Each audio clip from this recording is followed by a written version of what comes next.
as scorching heat waves and long droughts plague the globe. It's now been confirmed. Last month was the hottest May on record, completing a string of 12 record-breaking months. According to EU Climate Service Copernicus, the Earth's average surface temperature reached 15.9 degrees Celsius last month, 1.52 degrees higher than the May average before industrial times. The stark findings prompted UN Secretary-General Antonio Guterres to call for urgent action. We cannot accept a future where the rich are protected in air-conditioned bubbles, while the rest of humanity is lashed by lethal weather in unlivable lands. We must safeguard people and economies. Guterres called for slashed emissions, clamping down on fossil fuel industry and the boosting of climate finance over the next 18 months to reverse the impacts of global warming. It comes after a year of deadly disasters that have claimed thousands of lives.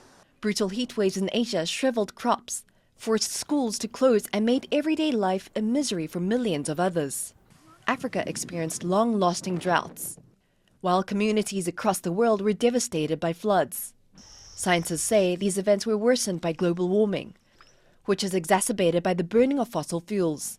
Most governments have pledged to gradually reduce greenhouse gas emissions, but few are doing at the speed scientists say is needed to avert the devastation. And the future is not looking bright.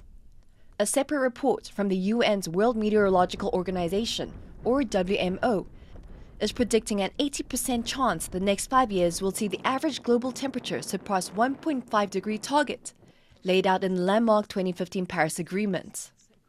Is the stark reality that we risk trillions of dollars in economic losses, millions of lives upended, and destruction of fragile and precious ecosystems and the biodiversity that exists there.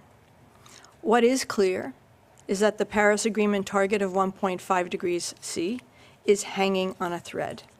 It's not yet dead, but it's hanging by a thread. The WMO also says it's highly likely one of the next 5 years will be 2023 as the world's hottest year on record. UN leaders are renewing calls to advance economies meetings at a G20 summit in Brazil next month to take the lead in minimizing the impact of climate change.